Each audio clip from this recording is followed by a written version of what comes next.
now pull the line out, okay? Simulation So let's go ahead lab and take a look at orientation the to the ICU. You guys Lines can, and tubes. You guys are gonna go ahead and look at it and tell me what you all see that we got here, okay? Some of it you're gonna have some trouble with because, we had to do a little alternate. We improvise. We did. We're at that little Okay. yellow table there. So, Behind Julie. ID.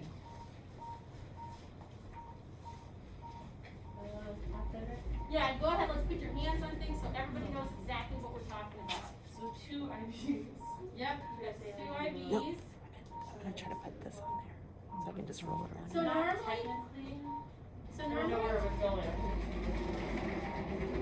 well, I mean, you See if need to it'll know raise up exactly there. how long the lines are. You're gonna touch things, you're gonna see where it is, you're gonna see is the unit plugged in or is it not plugged in? Normally, when the person's at the bedside, it's plugged in. Then if you're gonna get them up, you're gonna walk out into the hall, you're gonna unplug it, you're gonna hook it here. Sometimes it might start beeping because there's a problem with it, and we'll go over that in just a second. But you can unplug it and roll it with the patient out into the hall, okay? So blood pressure, more IVs over here. She has her leads for the EKG. Right, those are her leads, so that we're getting the EKG reading on the bedside monitor, yes. And then her obvious ventilator. Uh-huh. And what do you remember about the ventilator, and if you need to do range of motion or something on the arms, or you're gonna get her up? What's the big thing about the ventilator too that you don't wanna do? No, like, no, this way. Right, I don't wanna lift it so high that I end up with the condensation rolling back into the patient.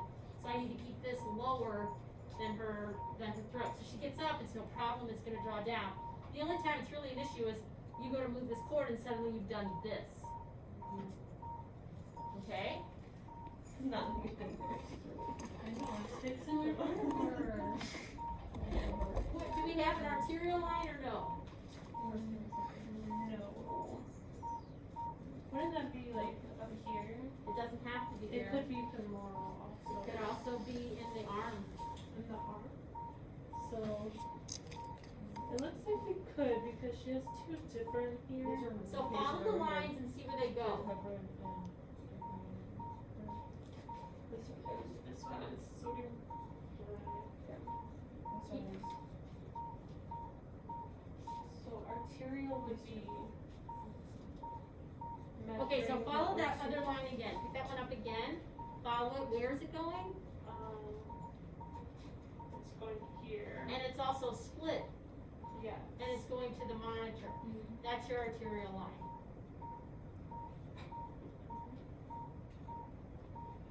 Oh, yeah, there's 2 different ones. So the medicine, the fluid will just circulate through this and get back into this one? I think it's clamped off, isn't it? So, the way you can always, notice a arterial line is it's gonna be on a pressure bag. See that pressure bag right there? This? Yeah, it's pressurized, so that way the blood doesn't back up in the line. And the other thing you'll always see is you'll have one line going to that, and the other line will go to the monitor. So if you look at the monitor, that's how the blood pressure's, getting, monitored all the time. When it sees that MAP on there, the, mean arterial pressure, that's what it's measuring. It should be, I think it's a red one. MAP, yeah. Yeah, Arterial blood ABP, pressure. sorry. Yeah, the map is number one here. Okay. Manually. And just like this outer bag is the pressure bag Uh-huh. portion of it? Because think about it, if you just have an IV hooked up to an artery, it's gonna push blood back up Every time inside it there. comes back. So it has to be pressurized, so that way it doesn't clot off and it doesn't go back up in the line. Okay. And so Yes.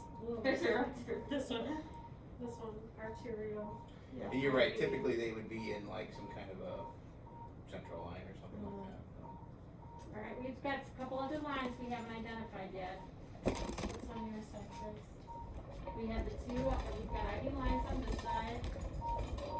Oh, she has like a chest tube for drainage. Yes, there's the chest tube for the drainage, that's this. So follow it up, see where it's attached, okay? So we know where it's attached on the patient. and then follow it down. You need to know where that container is. Sometimes, for this one, it's hanging on the side of the bed, so I don't have to worry about tipping it over, but sometimes it's sitting on the floor. Sometimes they're also hooked up to suction too. Yes.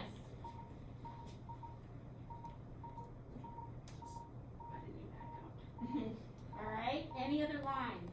There's the catheter. Okay, there's the Foley catheter. Alright.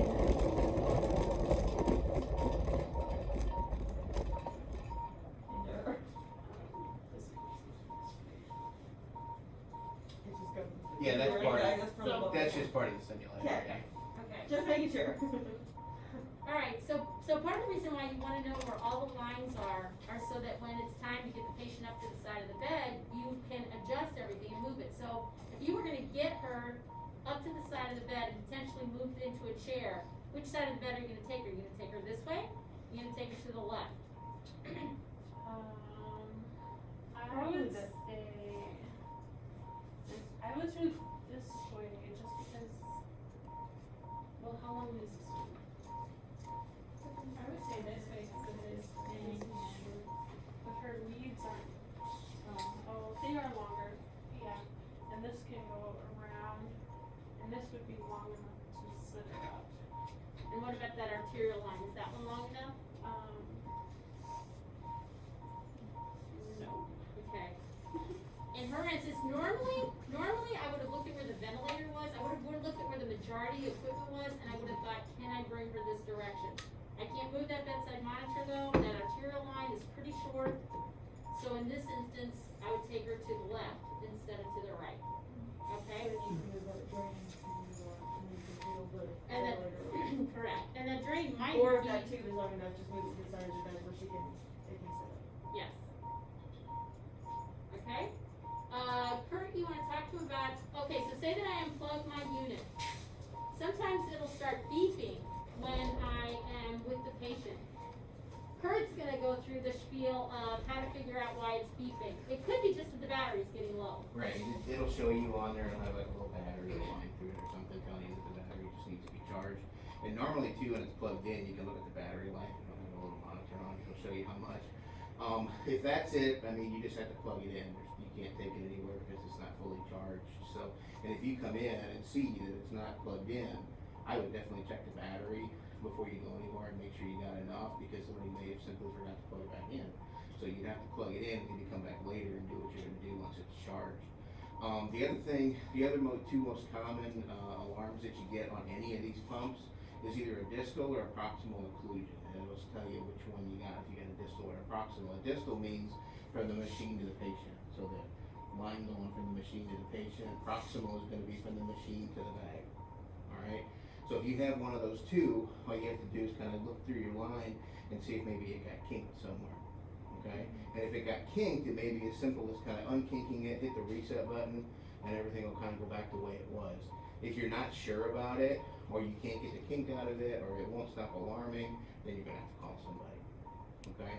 But that's the most common things you're gonna have is either the battery or the distal, the proximal occlusion. So remember, distal is from the machine to the patient, proximal is gonna be from the machine to the bag. Alright, So if you're having another problem with that, are you calling the nurse for that? The nurse that's like everyday Yeah. nurse that takes care of them? Yeah, that's who's and that's gonna what I know. was just gonna ask you, how are you gonna contact the nurse? Button on the bed. Okay, button on the bed, or in the ICU frequently, I mean, sometimes there's a nurse like right there. It's a good thing about ICU, usually they have either one or two patients, Yeah. depending on how stable they are. Yeah. As opposed to on a normal floor where they got like a whole row. Right. So, Alright, so let's take a look at the bedside monitor. What are you all be able to see off the bedside monitor there? This one, Yeah. heart rate, blood pressure, CO2, and I don't know what CVP is. central venous pressure. Oh. Normally we like it to be right around 1 to 0, somewhere around that area. Alright, so at a quick glance, you can see how the patient's doing. The alarm will start to go off if, something goes into a level, and it depends. Sometimes they're set pretty low, and they're beeping, and just because it's beeping doesn't mean that you need to stop therapy. You need to take a look at it, you need to look at your patient and see how your patient's responding to decide whether you really need to stop therapy at that point or not. Cause sometimes the thresholds are set, there's nothing that we need to do, okay? Usually you'll know which one when it alarms, and you look up there, it'll be either blinking or it'll change color or something, it'll let you know which one it is. Okay? Let's see.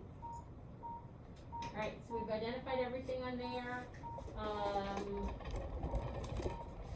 think that's it regarding our equipment. So then our next thing is, we're gonna go ahead, and I don't know if you're gonna wanna videotape this part, because we're just gonna listen to lung sounds. Okay. I will stop We're it. gonna do that now.